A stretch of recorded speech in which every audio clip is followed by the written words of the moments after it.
a suplicar que abran sus Biblias al libro de los Hechos. El libro de los Hechos, el capítulo 20 del libro de los Hechos. Abramos nuestras Biblias, hermanos, a esta porción tan, pero tan preciosa. Una porción que ya hemos visitado en ocasiones anteriores. Una porción que vamos digeriendo poco a poco. Esta porción que vamos a tratar el día de hoy es un segmento, es una parte solamente de un discurso que el apóstol Pablo dirigió a los ancianos de la iglesia en Éfeso. Esto es un tratado increíblemente importante de varios aspectos. Este discurso usted lo puede estudiar de un punto de vista de retórica, lo puede poner tal vez con el lente expositorio, lo puede ver de un ángulo histórico. El discurso en sí mismo tiene increíble relevancia, no importa el punto de vista que usted quiera ver esa porción de la Escritura. Ahora, vamos, hermanos, el día de hoy a tratar de recopilar y ver esos aspectos mencionados, pero mi interés, hermanos, es que cada uno de nosotros crezcamos en la palabra del Señor, que el Señor pueda hablarnos a través de esta porción de la Escritura, que Dios pueda hablar no solamente a la congregación en general, pero específicamente al liderazgo de su iglesia bíblica Berea. Y me gustaría, hermanos, poner en perspectiva este discurso. Si usted se da cuenta, vamos, hermanos, nosotros a leer el capítulo 20. El discurso comienza en el versículo 17 y termina al final del capítulo 20, el versículo 38. Usted puede notar todo ese discurso. Y el discurso comienza diciendo: enviado pues desde Mileto a Éfeso, hizo llamar a los ancianos de la iglesia. Cuando vinieron a él, les dijo, dos puntos, y ahí comienza el discurso. Ahora, si usted observa el discurso, dice, vosotros sabéis. Está apelando no a las emociones, sino está apelando al intelecto, al conocimiento de ellos. Esto no es un asunto que estoy inventando, dice el apóstol Pablo. Ustedes pueden verificar mi comportamiento desde el primer día. Mire el versículo 18. Vosotros sabéis cómo me he comportado entre vosotros todo el tiempo desde el primer día que entré en Asia. Y comienza a describir la manera en cómo él se comportó entre ellos. Él pasó aproximadamente 3 años en esta iglesia, en Éfeso, y increíblemente el ministerio que él desarrolló en esta iglesia fue tremendo. Ahora usted se da cuenta, el versículo 22, mire conmigo el versículo 22, va a ser la atención del día de hoy. Dice, ahora, ahí hay un cambio. Y si usted lee el discurso completo, usted va siguiendo la secuencia lógica de Lucas, el escritor, usted se da cuenta que Lucas está hilvanando ese discurso en una manera increíblemente precisa. Hay manera de cómo ver una progresión lógica. Dice el versículo 22, ahora he aquí, mire conmigo el versículo 25, ahora he aquí. Usted se da cuenta que hay un pensamiento. Ya el versículo 22, si usted observa el versículo 17 al versículo 24, usted va a observar la historia de cómo el apóstol Pablo se manejó entre ellos por 3 años, de noche y día. Pero usted comienza a observar el versículo 22, comienza a ver un cambio. Y el cambio no es el pasado, el cambio es el presente. Dice el versículo bíblico, ahora he aquí ligado yo en espíritu. Voy, no fui, voy. Aquí está hablando de su presente y el futuro. Sus planes ministeriales, él los está narrando en ese versículo 22 en adelante. El versículo 25 dice, ahora he aquí. Hay un pensamiento diferente que está conectado. Observe usted como el versículo 26. Por tanto, mire conmigo el versículo 28. Por tanto, mire el versículo 31. Por tanto, esos por tantos están conectados al último eslabón del versículo 25. Ahora he aquí. El segundo, ahora he aquí, no vamos a poder tratarlo el día de hoy, pero vamos a concentrarnos el día de hoy en el primer ahora he aquí, que comienza en el versículo 22 al versículo 24. Esa porción la vamos a tratar de digerir el día de hoy. Vamos a tratar la manera de crecer en esa porción de la Escritura, esperando que el Señor nos dé sabiduría, que el Espíritu de Dios nos pueda guiar a su verdad. Pero una vez guiados y ver la iluminación, ver la belleza de esa porción de la Escritura, que podamos nosotros rendirnos delante del Señor, al señorío de Él, y poder decirle: Señor, aquí estoy, necesito hacer cambios, necesito consagración, necesito que tú, Señor, obres y me des la gracia para vivir a tu manera. Aquí el apóstol Pablo, aquí Lucas, el escritor, no está solamente narrando historia. Aquí no solamente hay descripción, hay prescripción para usted y para mí. Y hermanos, el título de mi mensaje de hoy tiene que ver precisamente, hermano, con este título. Mejor es el ministerio que la vida. Piense por un momento. Hermano, tal vez en este momento usted está, where in the world? I just don't see it. Tal vez usted está pensando, no veo yo eso. Espero, hermano, que al final del mensaje de hoy, usted pueda decir conmigo y que usted pueda definitivamente, contundentemente en su corazón, decir en su corazón: mejor es el ministerio que la vida. Yo creo que esa es la intención del apóstol Pablo, esa es la intención del autor Lucas al escribir esta porción de la Escritura. Mejor es el ministerio que la vida. Increíblemente contundente este pasaje de la Escritura. Vamos a leer el pasaje, dice de la siguiente manera: ahora, he aquí, ligado yo en espíritu, voy a Jerusalén, sin saber lo que allá me ha de acontecer, salvo que el Espíritu Santo por todas las ciudades me da testimonio, diciendo que me esperan prisiones y tribulaciones.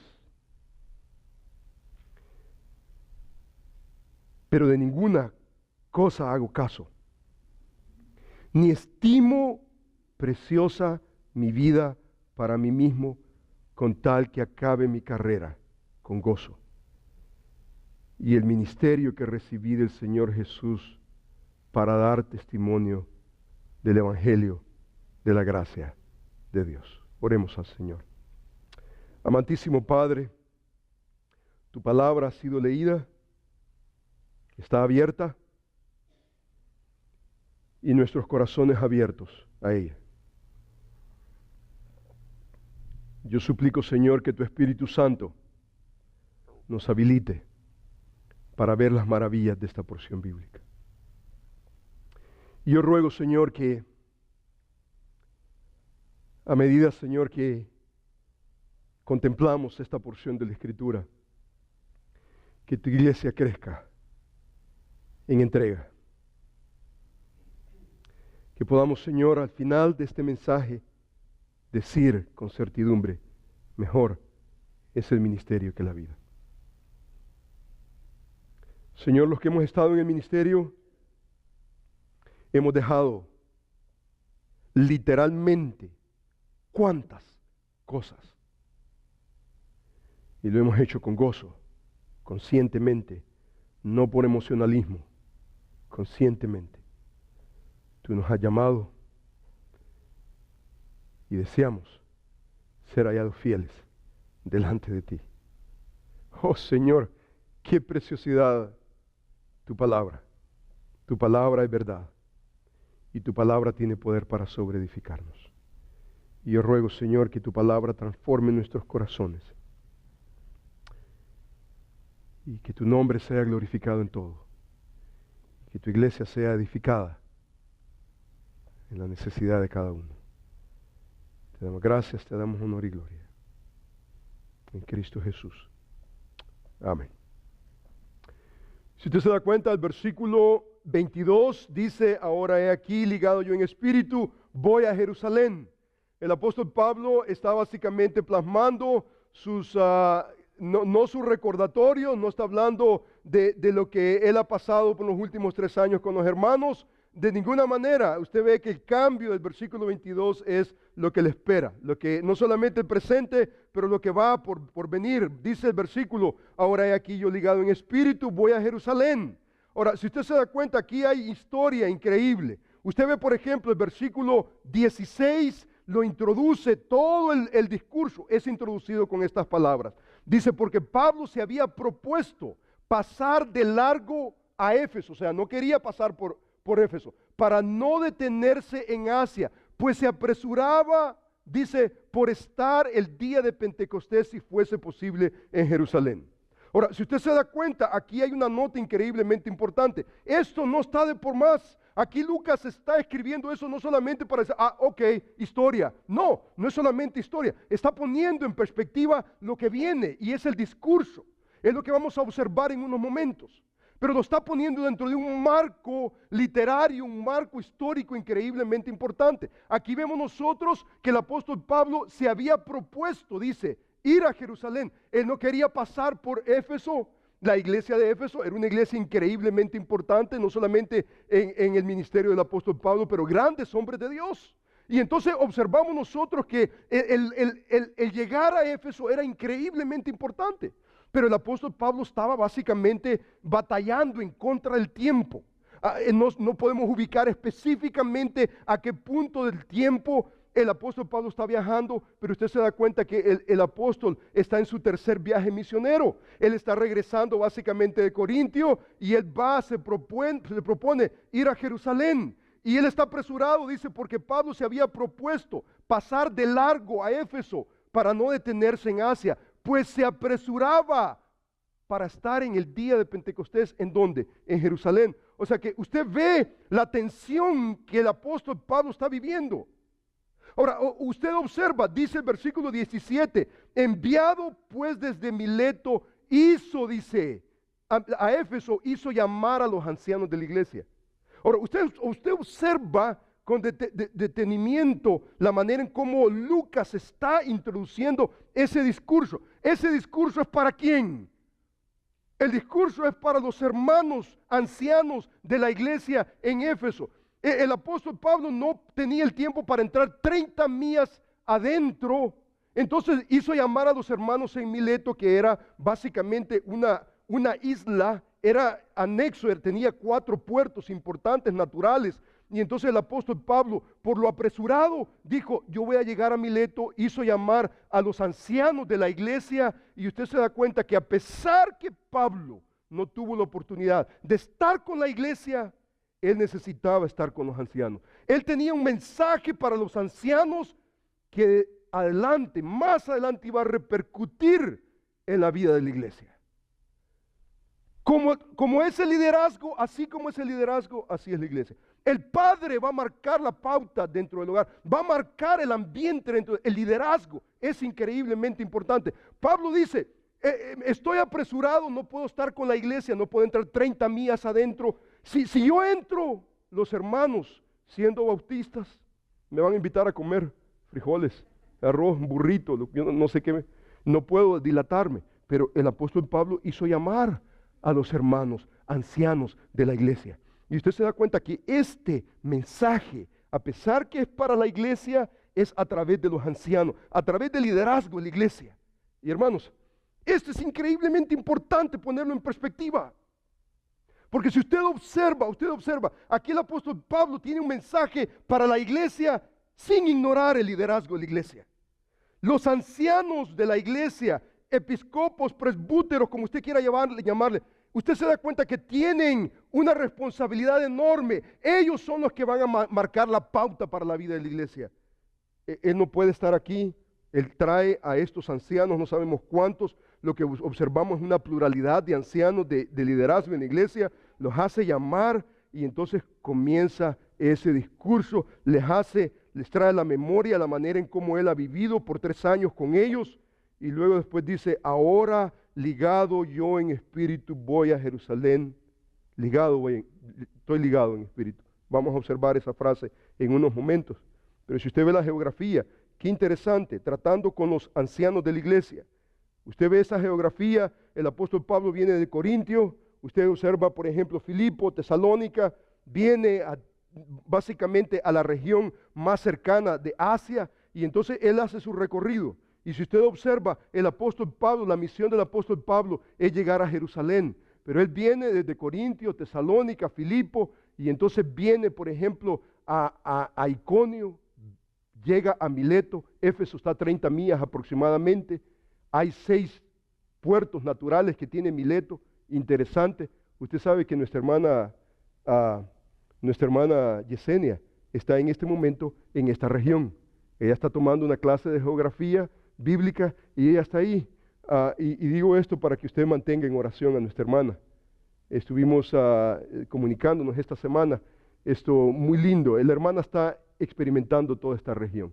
Y entonces dice que él iba apresurado, hizo llamar a los hermanos líderes de la iglesia de Éfeso. Y entonces él iba, y ve usted que llega a Tiro, muy importante ciudad más adelante, y luego después a Cesarea, y inmediatamente hizo un brinco a Jerusalén. Esta es la trayectoria, básicamente, que encontramos nosotros. Aquí usted lo puede ver con más detenimiento, el mapa. Usted ve, por ejemplo, esto es lo que es Mileto, y en un puerto de estos hizo llamar el apóstol Pablo a los ancianos, y esto está ocurriendo precisamente en ese lugar.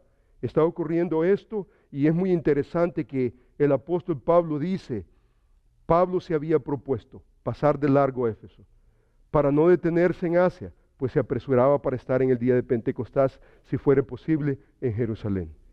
Los hace llamar, y aquí está el discurso, increíble. Él estaba propuesto ir a Jerusalén. La mirada era Jerusalén. La mirada de él era llegar a Jerusalén. Ahora, nosotros pensamos, Jerusalén, who cares? Pero usted se da cuenta lo que significaba. No solamente para la extensión del reino, lo que eso significaba, llegar a Jerusalén significaba básicamente la tercera parte, la última parte del libro de los Hechos. Usted se da cuenta que me seréis testigos en Judea, Samaria, Jerusalén, Samaria, hasta lo último de la tierra. Esto todavía no había ocurrido. Usted se da cuenta que llegar a Jerusalén nuevamente significaba llegar a Roma, hasta lo último de la tierra. Y esto no hubiera ocurrido, esto no hubiera pasado si el apóstol Pablo no se propone llegar a Jerusalén. En Jerusalén, básicamente lo que representaba para el apóstol Pablo era encarcelamiento, lo que significaba era apelar a César y llevarlo hasta Roma. Pero usted se da cuenta, aquí hay varios elementos de por medio, porque encontramos nosotros el desarrollo. Esto es, por ejemplo, el capítulo 20, este es el discurso. Él está propuesto ir a Jerusalén. Él sabe lo que eso significa para las misiones. Él sabe lo que eso significa para cumplir el propósito. Me seréis testigos en Jerusalén, Judea, Samaria y hasta lo último. Él sabe que lo último de la tierra todavía falta. Él sabe perfectamente bien. Y entonces el apóstol Pablo necesita llegar a Jerusalén sabiendo lo que eso va a implicar para la extensión del reino. Y entonces observamos nosotros que el apóstol comienza a desplazarse. Y dice la Escritura, por ejemplo, en el capítulo 21,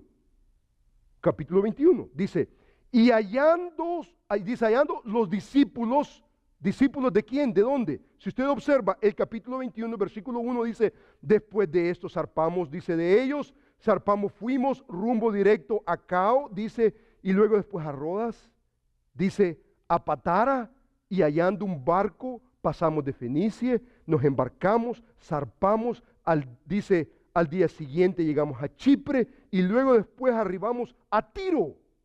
Y estando en Tiro, usted ve el mapa, estando en Tiro, dice que hallados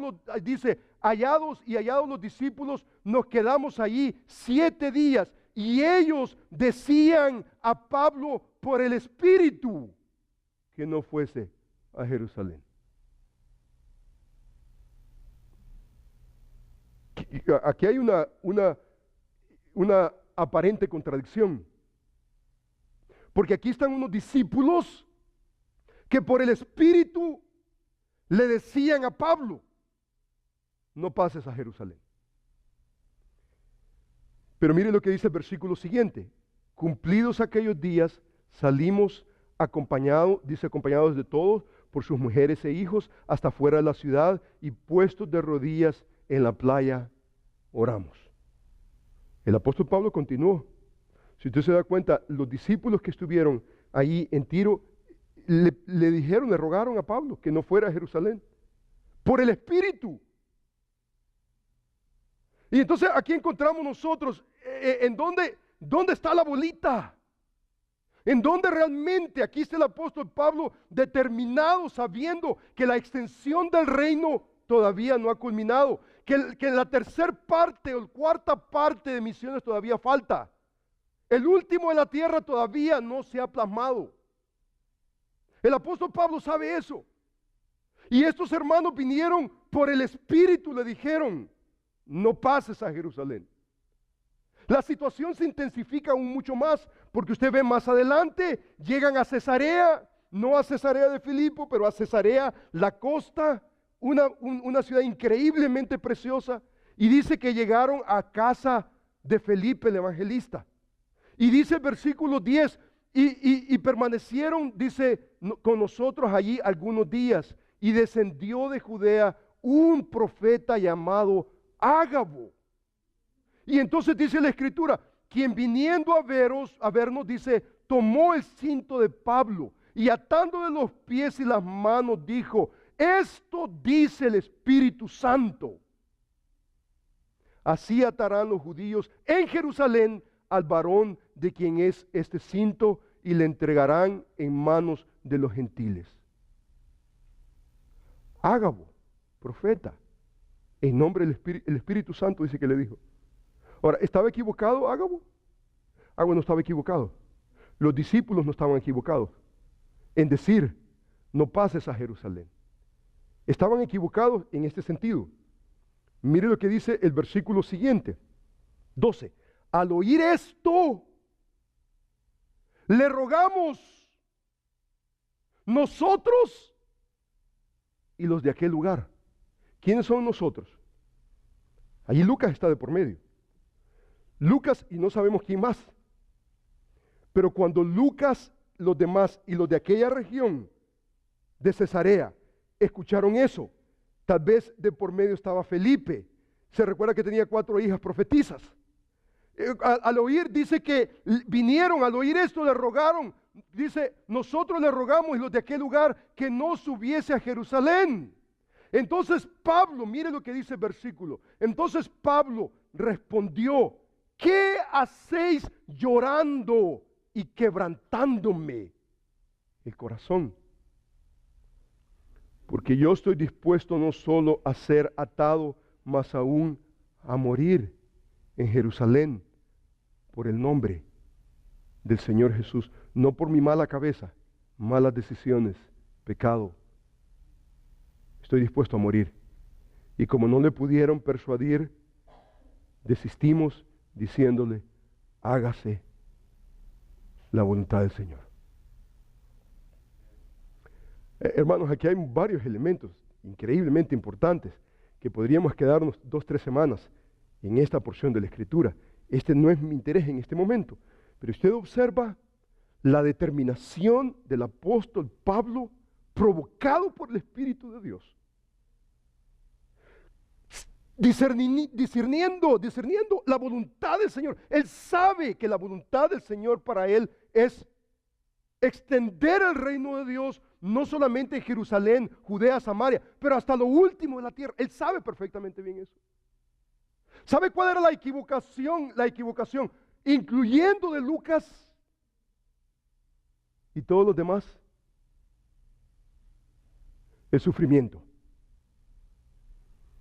Aquí la equivocación no es que el Espíritu Santo, mira, el Espíritu Santo ha dicho que así atarán.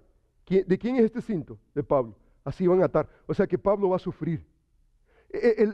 Usted se da cuenta que eso de sufrimiento, de persecución, de angustia, eso no es el asunto.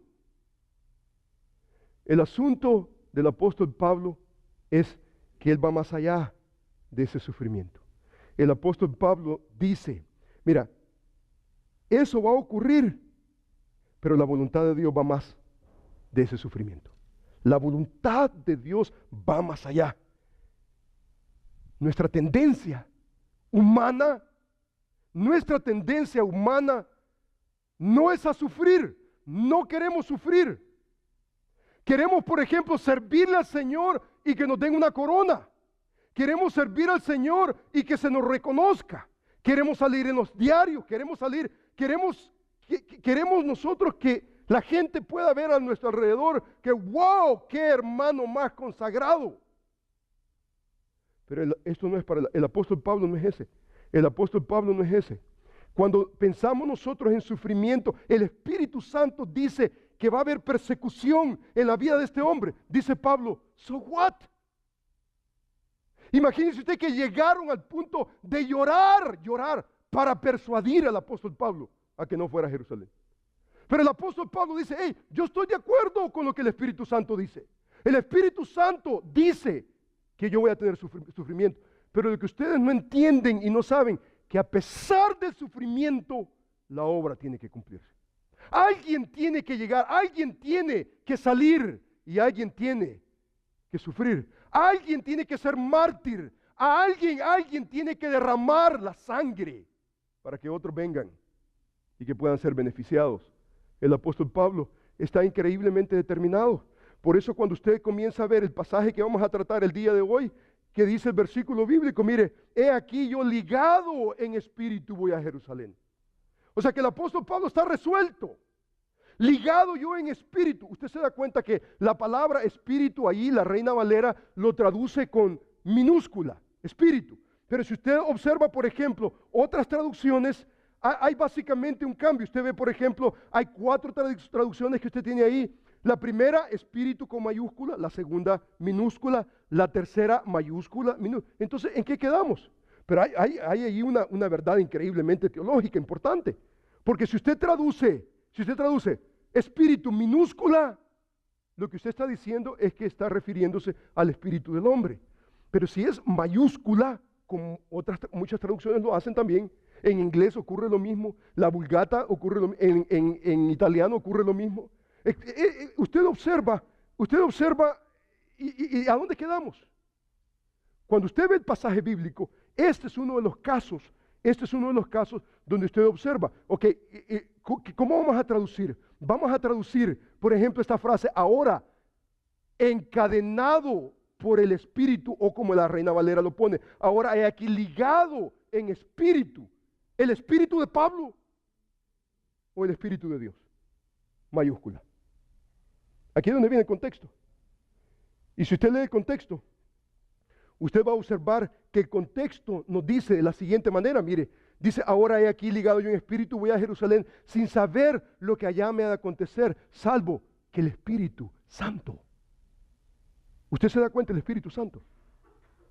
El Espíritu Santo está guiando al apóstol Pablo. Esto no es un asunto solamente de su espíritu. Esto es un asunto que él está persuadido. El Espíritu Santo está guiando al apóstol Pablo. El Espíritu Santo está guiando al apóstol Pablo a tener que sufrir por el nombre de Cristo. ¿Sabe cuál es el problema de Lucas y todos los hermanos en Cesarea que le dijeron al apóstol Pablo llorando con llanto, no vayas a Jerusalén? Ellos no querían que el apóstol Pablo sufriera. No querían que el apóstol Pablo sufriera. Pero el apóstol Pablo,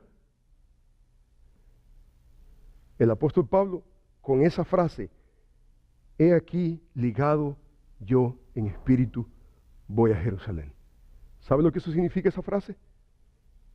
Esa frase significa, hermanos, el ministerio, cumplir los propósitos de Dios, significa muchas veces tener que perder la vida si es necesario.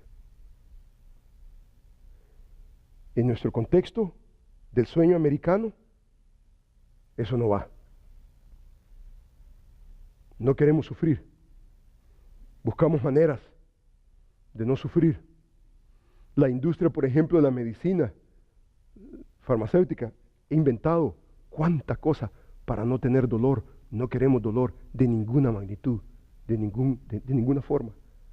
Pero usted se da cuenta que el apóstol Pablo aquí está determinado, si es necesario, a tener que dar su vida. Para el apóstol Pablo, mejor es el ministerio que la vida. Para el apóstol Pablo, mejor es ser hallado fiel delante del Señor que conservar la vida. El apóstol Pablo aquí está en un discurso. ¿Con quién está hablando? Con los ancianos de la iglesia. ¿Y para qué les está hablando a los hermanos de la iglesia? Los líderes de la iglesia, ¿para qué? Solamente para decir, what a testimony. Qué tremendo el apóstol Pablo, qué modelo, qué ejemplo. Anciano, líder que me escucha, dice el apóstol Pablo, contigo quiero hablar. Porque el liderazgo de la iglesia se caracteriza. El liderazgo de la iglesia.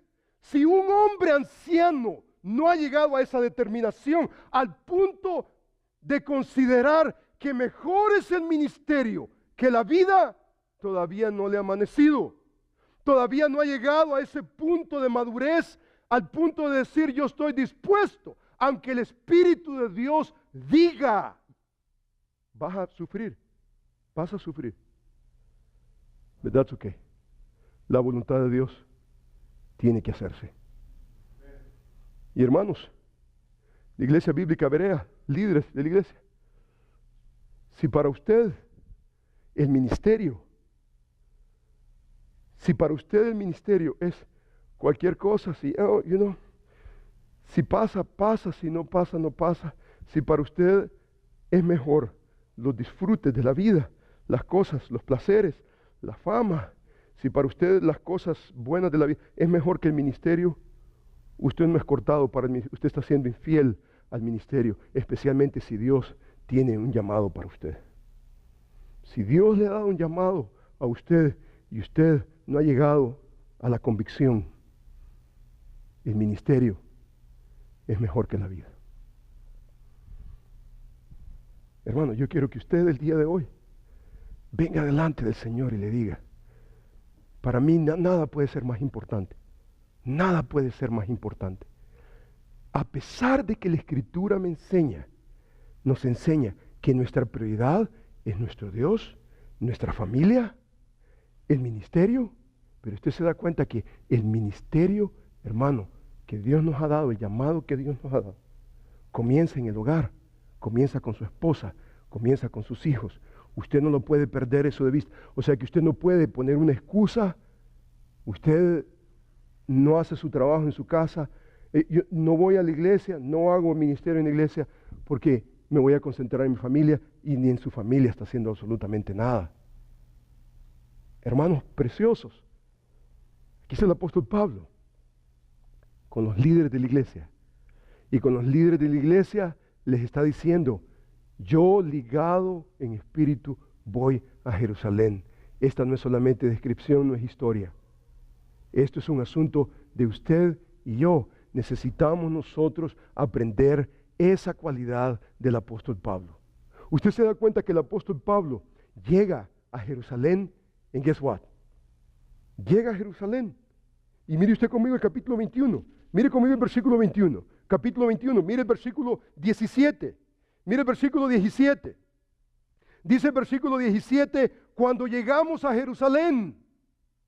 Ya el versículo 17 ya está en Jerusalén. ¿Y qué cree que pasó? Usted observa la trayectoria del capítulo 21, versículo 17. Usted se da cuenta que llega a la iglesia en Jerusalén y hay gozo. Hay gozo, los hermanos lo recibieron con gran gozo. Pero usted comienza a observar que la situación comienza a deteriorarse y dice el versículo 27, pero cuando estaban para cumplirse los 7 días, unos judíos de Asia, al verle en el templo, alborotaron a toda la multitud y le echaron mano. Mire el versículo 30.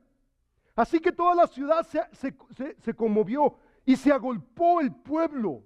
Y apoderándose de Pablo, le arrastraron fuera del templo e inmediatamente cerraron las puertas y procurando ellos matarle.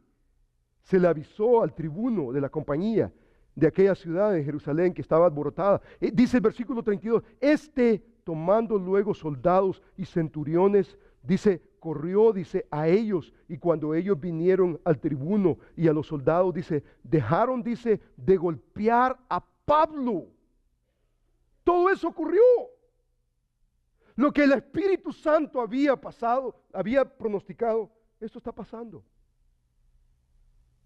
Dice el versículo 33, entonces llegando el tribuno, le prendió y le mandó a atar con 2 cadenas y preguntó quién era lo que había hecho. Pero entre la multitud unos gritaban una cosa y otros otra. Y como no podía entender nada de cierto a causa del alboroto, dice que le mandó llevar a la fortaleza. Y al llegar, dice, a las gradas, aconteció que era llevado en peso por los soldados a causa de la violencia de la multitud, porque la muchedumbre del pueblo venía detrás gritando, ¡muera! Es el apóstol Pablo. Cuando el apóstol Pablo dice, he aquí ligado yo en espíritu voy a Jerusalén. ¿Qué significa eso?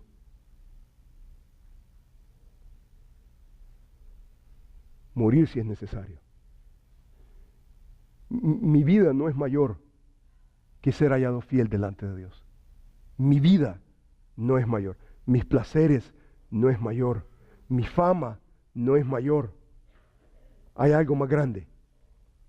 Y eso se llama ser hallado fiel delante de Dios haciendo la obra del ministerio. Por eso cuando usted comienza a observar qué significa realmente, mejor es el ministerio que la vida. ¿Qué significa? Mejor es el ministerio que cualquier otra cosa que pudiéramos nosotros pensar. Aquí está el apóstol Pablo tratando con el liderazgo de la iglesia, no solamente para contar sus planes ministeriales, sino para que usted y yo aprendamos cuál es la actitud que debemos de tener para el ministerio. O lo damos todo, o no damos nada. Aquí es un asunto de entrega, y es una entrega completa a lo que Dios desea cumplir a través de nuestras vidas. La realidad, hermanos, es que Dios no va a lograr sus propósitos eternos con gente mediocre, a medias.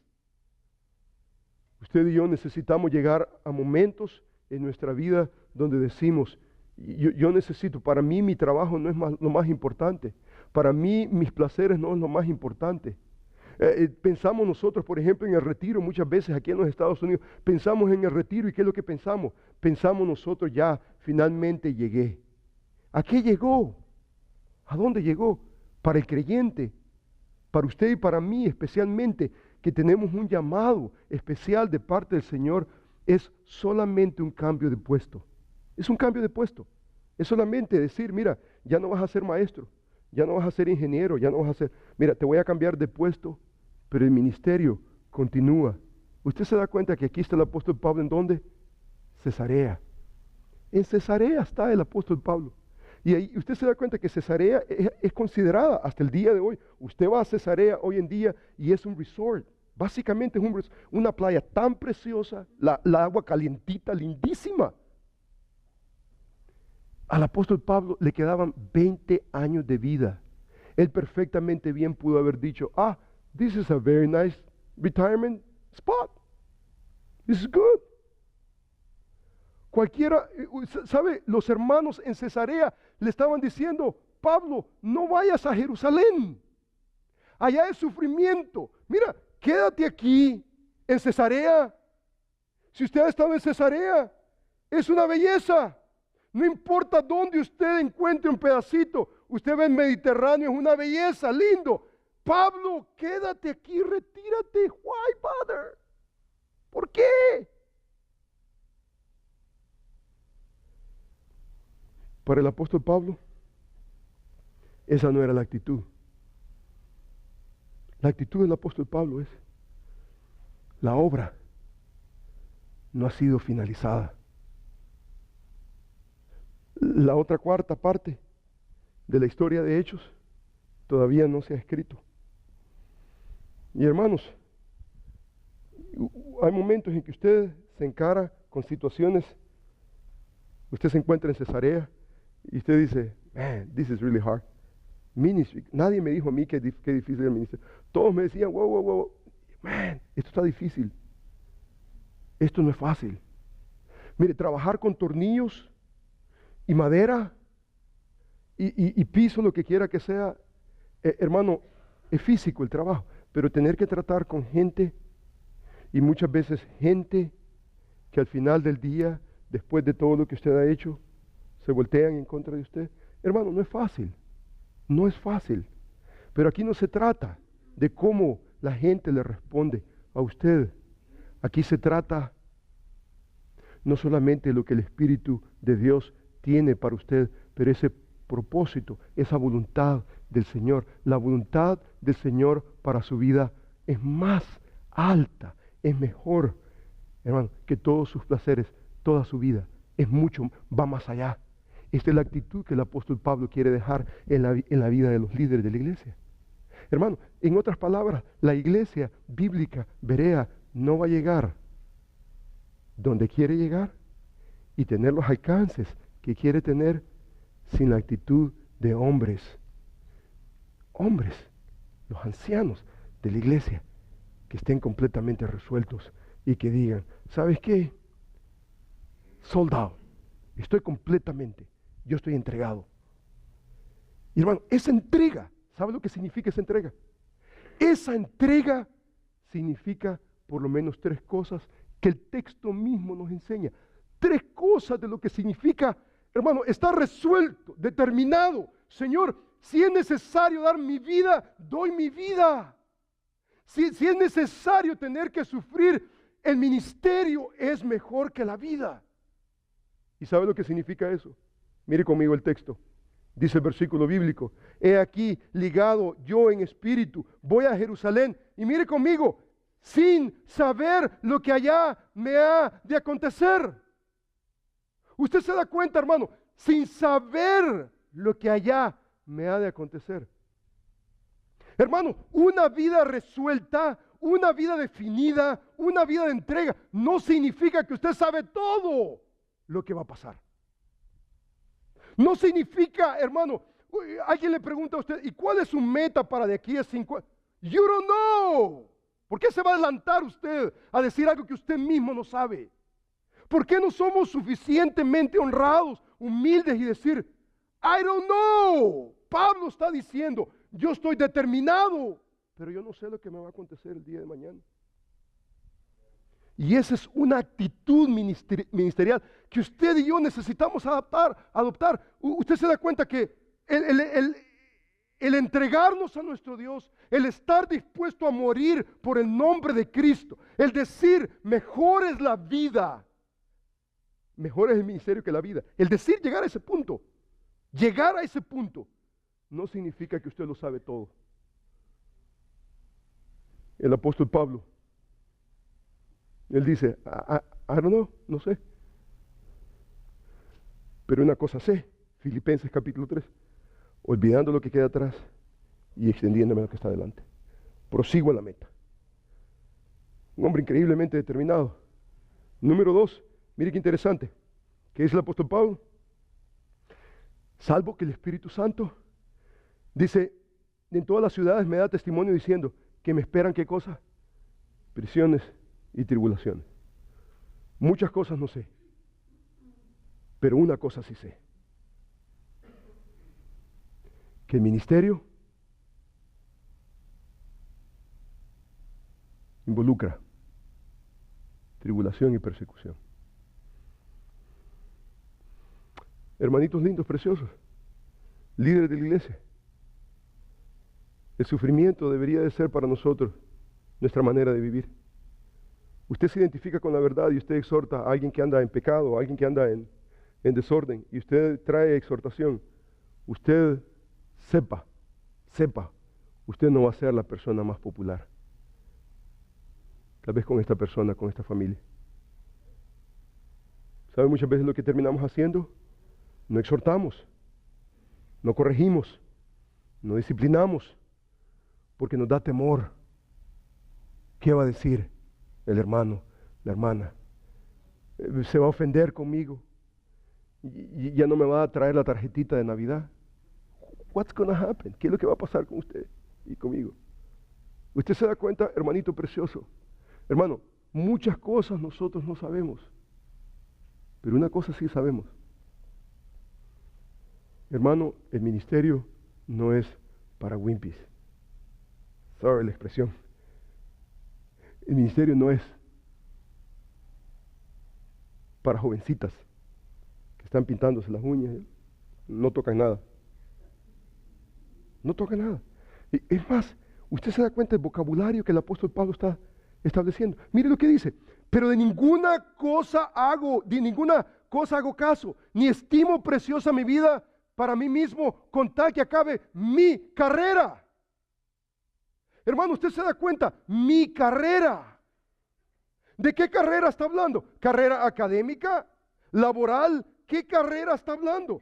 Cuando usted comienza a examinar la palabra básicamente es de donde viene la palabra hidrópomo, ¿sí? ¿Dónde vamos al hidrópomo? ¿Qué cosa es? Donde corren los caballos, ¿sí? ¿Dónde van los caballos? Y usted se da cuenta, la palabra viene de esa, la idea es carrera, es atletismo. La idea básicamente es donde corre el caballo, porque hermano, el ministerio es para hombres.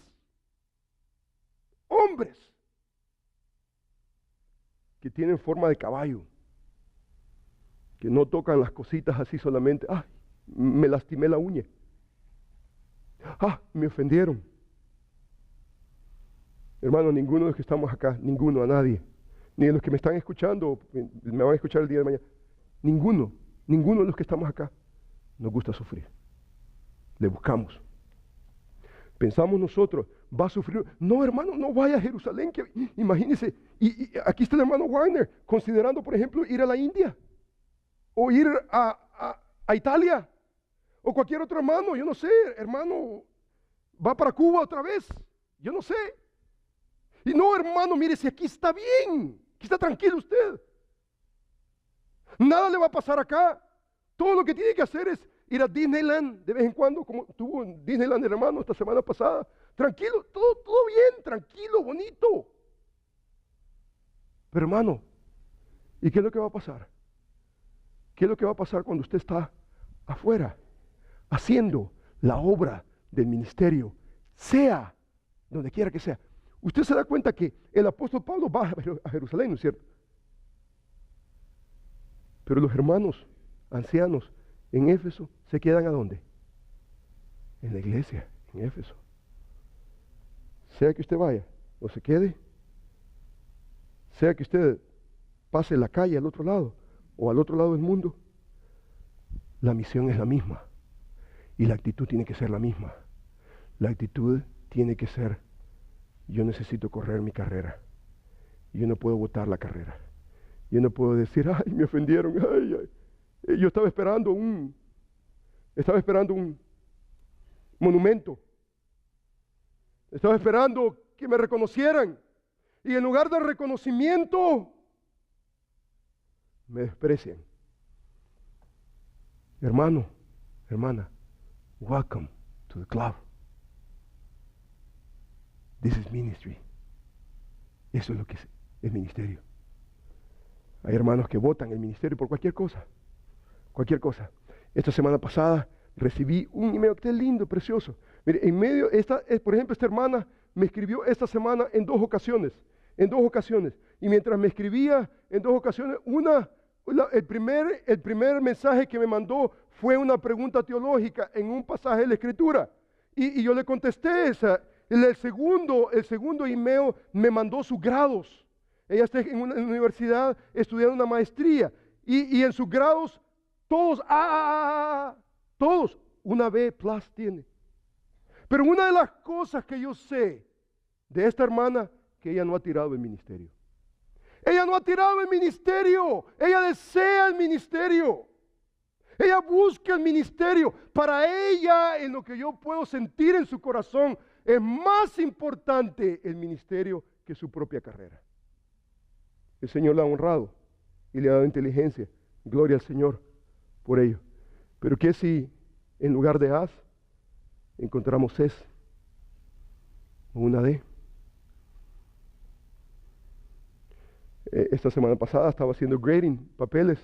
Yo soy profesor de una universidad y entonces le di una C a un estudiante que es pastor. Y me escribe y me dice, profesor, no puedo agarrar una C. Y le digo, ¿por qué no puedes agarrar una C? Porque si agarro una C, entonces las finanzas me van a bajar el scholarship. Y le digo, dime tú, ¿qué ha pasado? ¿Por qué no te esforzaste? ¿Por qué no trabajaste? Me dice, yo soy pastor, estoy trabajando aquí, el ministerio. Y le digo yo, welcome to the club.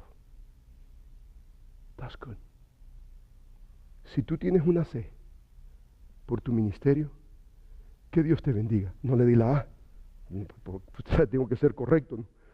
Pero gracias al Señor, que si agarró una C y agarró una C por su trabajo ministerial, la universidad en que enseño no le va a reconocer eso.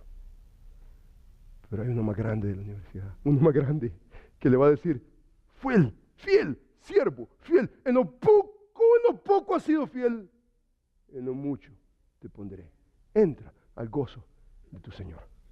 Y hermanos preciosos, lindos, hermanos, ese es el ministerio. Nuestro ministerio debe de ser caracterizado.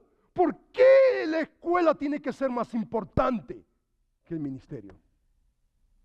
Cuando estaba en el seminario, mi esposa y yo, mi esposa sabe perfectamente bien el sufrimiento de tener que aprender el hebreo y el griego y tener trabajo arduo, y muchas veces conscientemente recibía una nota desagradable, pero dentro de mi corazón me preguntaba, why? ¿Por qué?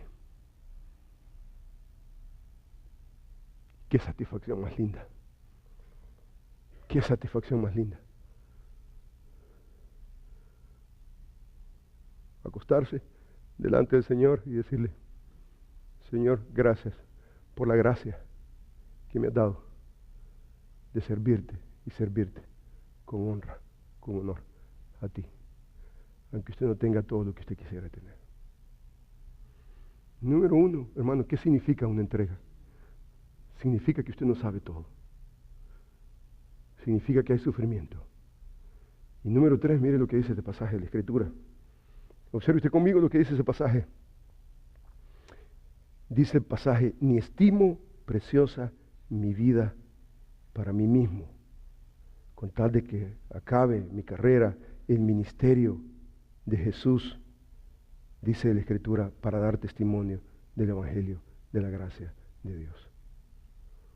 El apóstol Pablo, ni su vida, ni su carrera, ni su ministerio lo iba a alterar por ninguna otra cosa que haga sufrimiento. Mejor es el ministerio que la vida. Yo sé que en nuestros medios el proverbio es al revés. Mejor es todo que el ministerio.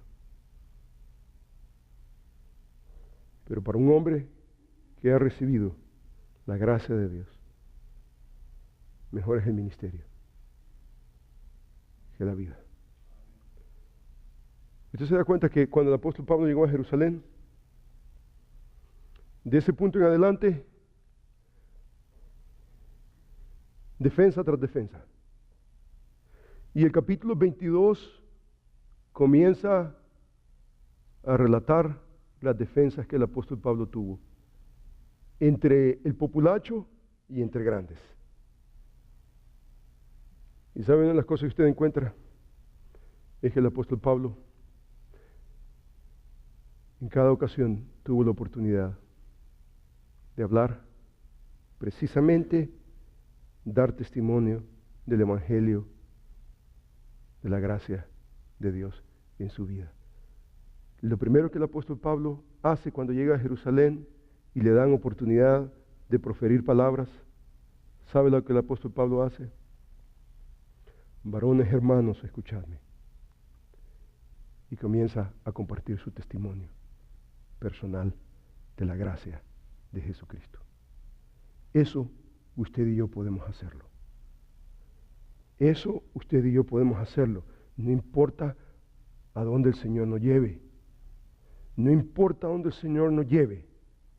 Usted y yo podemos dar testimonio de la gracia de Dios en el Evangelio de Jesucristo. Por eso creo yo que este pasaje bíblico es para la iglesia, primariamente para los líderes, teniendo esa actitud, pero sabiendo que nuestra misión, no importa que vayamos a Jerusalén, no importa que vayamos a Morocco, no importa dónde el Señor nos lleve, ese sea, hermano, al otro lado de la calle, al otro lado del mundo, la misión continúa, es la misma, con una actitud determinada, como un caballo, corriendo su carrera,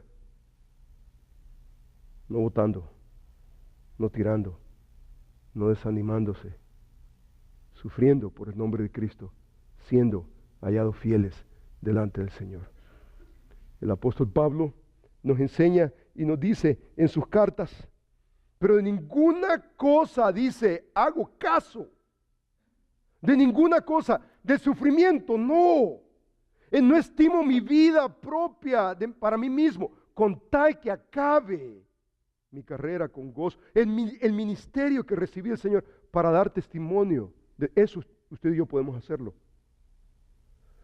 Dice el apóstol Pablo, y esta era la norma de él, confirmado, dice, los ánimos de los discípulos, exhortándoles, dice que permaneciesen en la fe, diciéndoles, es necesario que a través de muchas tribulaciones entremos en el reino de Dios.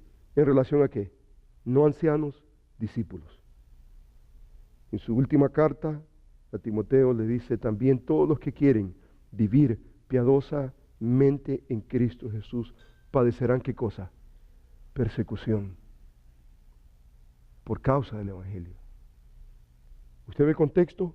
Es el Evangelio, la proclamación de las verdades de Dios en la persona de Cristo. Hermanos preciosos, estamos terminando un año. Hemos llegado. El día de mañana tenemos un servicio celebrativo. Vamos a venir y celebrar. Pero queremos también, hermanos, tomarnos de las manos. Todos y cada uno de nosotros queremos venir y recibir el nuevo año 2013, tomados de las manos en presencia de nuestro Dios. Y hermanos, mi oración para la iglesia bíblica Berea no es que usted tenga un nuevo carro este año, una nueva casa, que usted tenga un nuevo trabajo. Si usted tiene necesidad de esas cosas, que Dios le provea y que el Señor sea fiel para sus necesidades. Él lo es abundantemente. Pero mi oración, hermanos, es que cada uno de nosotros, bereanos, cada uno de nosotros, hijos de Dios, que hemos experimentado la gracia de Él, que podamos, hermanos, salir a nuestra Jerusalén y tener que sufrir si es necesario por el nombre de Cristo, pero que su nombre sea proclamado. Hermano, yo quiero que incline su rostro en este momento y que usted hable con Dios. Incline su rostro. Amantísimo Padre Celestial, qué lindo es venir a tu palabra. Señor, qué bueno es venir a tu palabra, ser exhortados con ella, ser edificados y entender que el ministerio no es un asunto de Disneyland, de juego.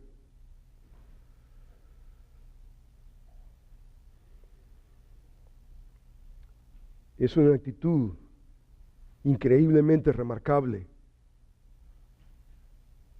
que dice, mejor es el ministerio que la vida. Señor, hay momentos de desánimo, hay momentos que definitivamente son difíciles, que quisiéramos botar la toalla,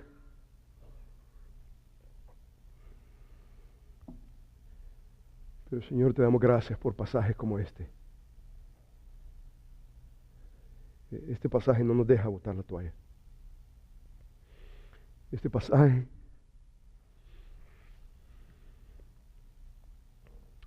nos exhorta. Este pasaje nos define. Este pasaje nos inspira. Este pasaje nos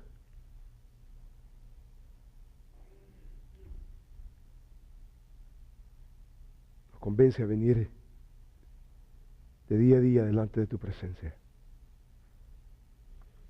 a suplicar por tu gracia. Señor, da la gracia al liderazgo de tu iglesia. Danos, Señor, de tu gracia para ser hallados fieles delante de ti. Señor, queremos ser hallados fieles en este año que viene. Señor, este es preparativo de lo que tú, Señor, has puesto en mi corazón para el liderazgo de tu iglesia y tu iglesia misma. Señor mío, gracias te doy por tu palabra, porque tu palabra tiene poder para sobreedificarnos. Suplico por los ancianos y potencial ancianos en nuestra iglesia. Señor, trae una determinación completa en la vida de cada uno. Y te ruego, Señor, que si hay necesidad de tener que morir acá, en este lugar, al pie del cañón, Señor, danos el privilegio. Que tu nombre sea glorificado y que tu iglesia sea edificada. Te amamos, te damos todo honor y toda gloria. Tú eres digno. Tú eres digno. A ti, Señor, te damos todo el honor y toda la gloria. Gracias por tu palabra. En Cristo Jesús. Amén.